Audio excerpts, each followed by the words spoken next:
shown no remorse, and in fact, after Conrad's death, it was quite the opposite. She sought attention and sympathy for herself. It wasn't enough that she took Lynn and Conrad Jr.'s only son, or Camden and Morgan Roy's older brother, or Tom Gamble's best friend.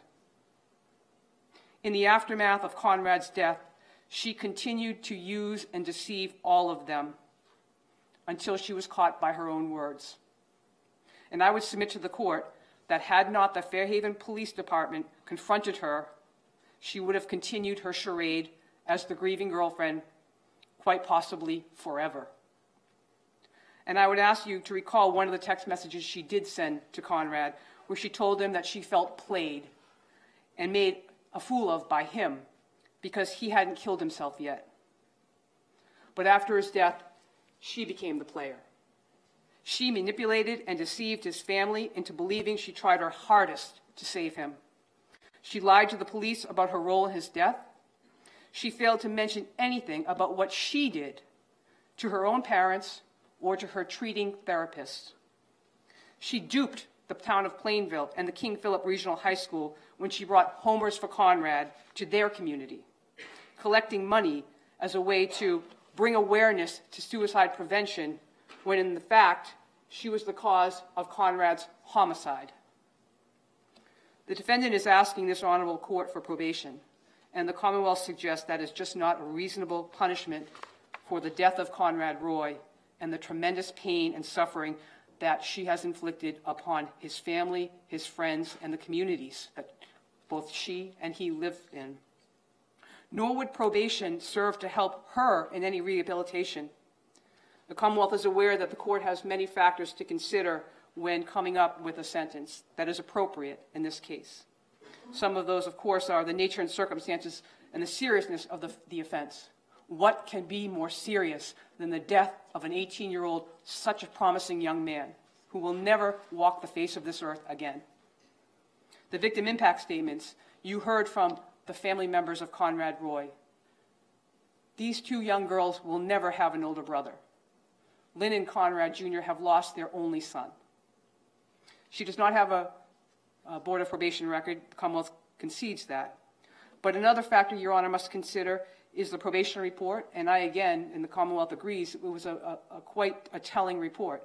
Certain things that were important for the court to note and that the Commonwealth took note of was that the defendant had an inability to be honest with her therapist, and there was a lack of awareness in her parents about what she was up to, what her treatment was, and what they should do in order to improve in not only her health, but other things that were happening in her life. They simply didn't know. Another factor Your Honor could consider is a lack or a success or lack of past treatment. And again, the records bear out she was not benefiting, nor did she follow through with her treatment. Many times she was recommended to go on to do further things, and when things weren't going her way, she and her parents stopped treatment altogether. This is not someone that can stay in home confinement and get better, or even understand the ramifications of what she's done. And of course, we read through the letters from the defendant's memorandum. And again, the Commonwealth is concerned that her support system just does not get the impact of what she did. And I say that because of the terms that they used in their letters. They say things like, she made a mistake. She showed poor judgment. She didn't comprehend the severity of her situation. She was helping Conrad to achieve his goal. They don't seem to understand it was her plan. She was the one on the other end, goading him, telling him to get back into that car. She was the one that for weeks berated him. She never told any of them that, and even after his death, and even to this day, she says she didn't know how to call an adult for help. Your Honor, another consideration Your Honor would look to is the defendant's age. Now, this is a youthful offender, but she was 3 weeks away from her 18th birthday. We're not talking about some immature 14-year-old girl. We're talking about 17 and 3-week-old young woman who was involved in DECA, who was a very responsible student, who knew how to call the police because she said it to Sam Boardman. All I had to do was call the police, Or even simpler than that, all I had to do was tell him that I loved him, and he would have gotten out of the car. But the Commonwealth suggests it's even simpler than that. And as Your Honor suggested and stated in your finding, all she had to do was say, get out of the car, get out of the truck, and none of it. For all of these reasons, Your Honor, the Commonwealth respectfully asks this court to impose our recommendation. Thank you. Who speaks for the defendant? No. Mr. Cataldo, do you have any evidence to present? No, Your Honor, other than the submission in the memorandum that you already have. And I have read those. Thank you. Given them the same degree of attention that I did to the probation report. I would just say in passing, although certainly there has been no emotionalism, nor will there be in my determinations in this issue, that all of those letters, the letters of the Roy family, including those that I heard from today, and the other letters attached to Ms. Taylor's report, and the letters of Ms. Carter's family, give this court a fuller understanding of what these two young people were about. Go ahead, Mr. Cataldo. Thank you very much, Your Honor.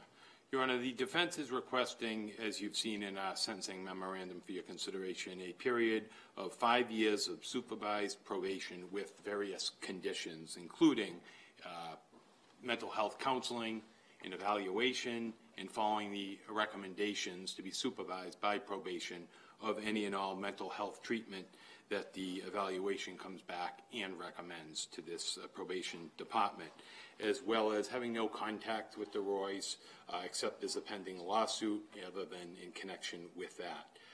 Your Honor, and the other conditions, whatever other conditions this court would deem fair and just and reasonable under the circumstances.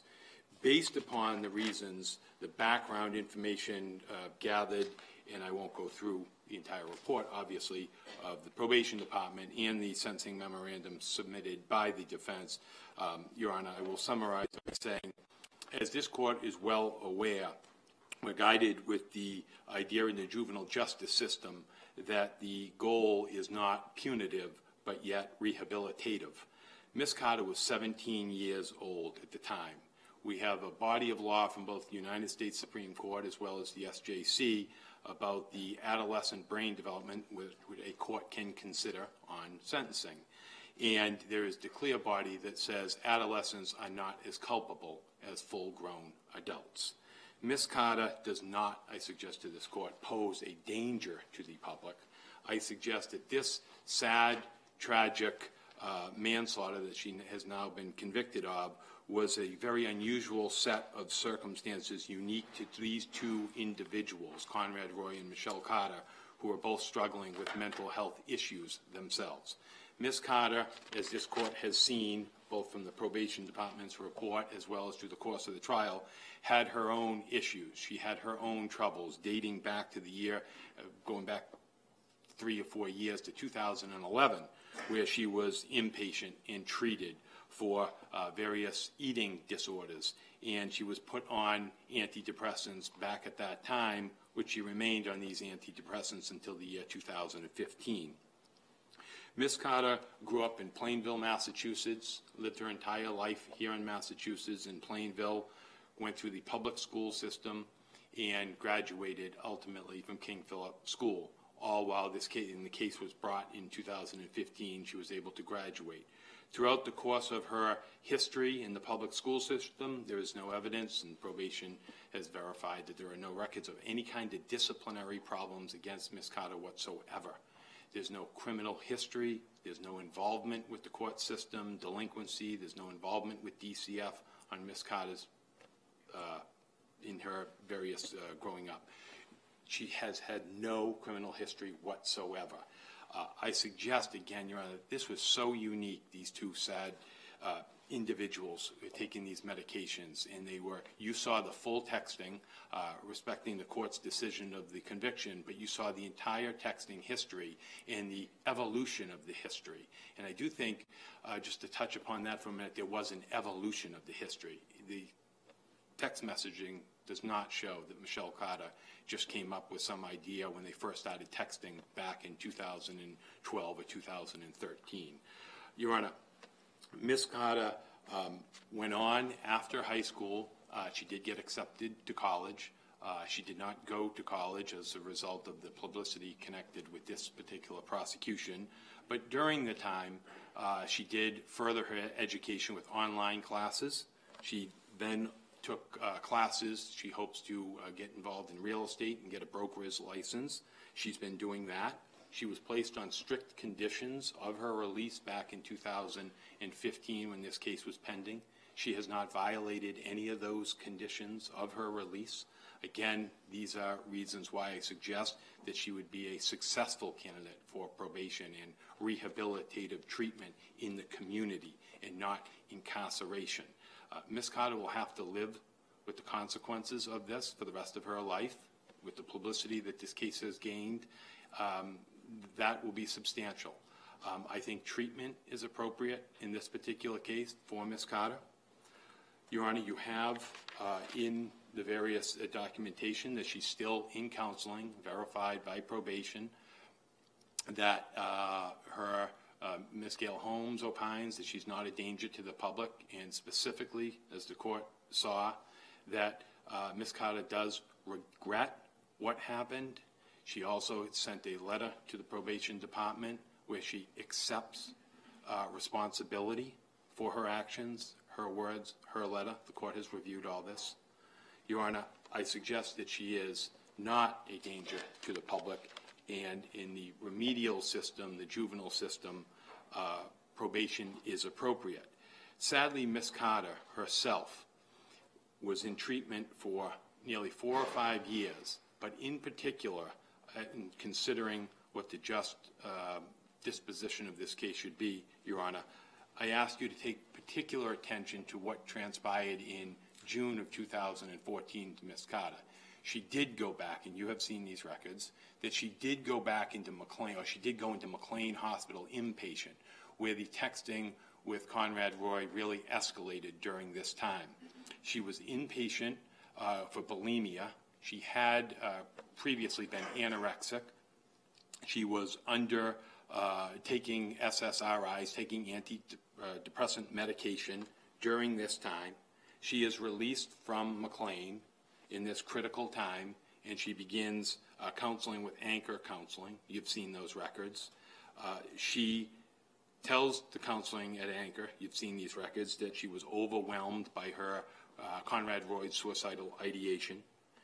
The fact that she did not do what ultimately this court has opined or stated that she should have done, I asked the court, however, to now, even though it did not absolve her from criminal responsibility, to factor that into its disposition, that she was going through some significant mental health issues herself.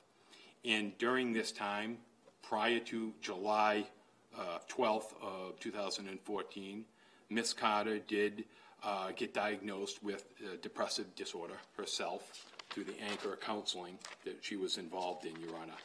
You've also had the various character letters from many of the people who are here from the Carters showing that she has a support group. Both family and friends submitted letters giving you the idea that this was out of character for Michelle Carter. This is not who Michelle Carter was. She was struggling at that time. And this is not the kind of behavior that had been exhibited in her prior history, nor is it something ever likely to happen again. She is now still in treatment. She is now off of any kind of medication, but she is treating with Gail Holmes, as you've seen and verified through the submissions that were given to this court. The fact that she has had no history with any juvenile court or any governmental bodies such as DCF, Your Honor, I think is very important in this case. In the totality of the circumstances, I think that she would be a successful candidate for probation, and there's nothing in the history that said that she would not abide by any of the conditions as laid out by this court. I don't think it's at all a long shot to say, well, we may give her a shot on probation, but I don't think she's going to make it. Her history dictates, I suggest to this court, that she would make it on probation with mental health treatment and counseling. For those reasons, Your Honor, we are asking, as I've laid out in detail in the memorandum, to give her an opportunity to show this court and the community as a whole that this was a horrible circumstance that she completely regrets and does, in her letter, take responsibility for, Your Honor. But it was at a point in time in her life, and sadly as well as Conrad Roy, that these two young individuals sadly came together and resulted in the tragic death of Conrad Roy. But I do think, given that this ultimately is a juvenile court, and given the body of science and the case law, that she is the kind of person that should be given a chance on probation to make it. And any and all conditions, as this court were to lay out, you can be sure that she would abide by those conditions. But this is a terrible, terrible tragedy. And she very much regrets this and prays Your Honor's judgment of leniency in this sad circumstance where she herself had mental health issues going on. Thank you very much, Your Honor. Thank you very much. I'm going to take a recess until 10 minutes of 3 to reflect upon these cogent arguments made by both sides. I will be back at that time to render the decision. All rise.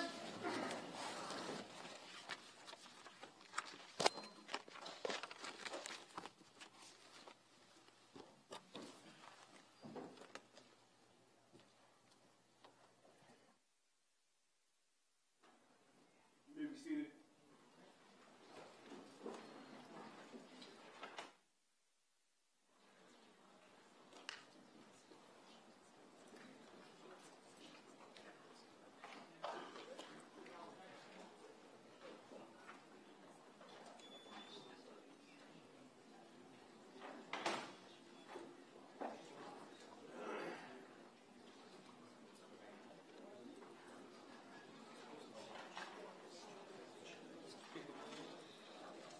Those cameras off?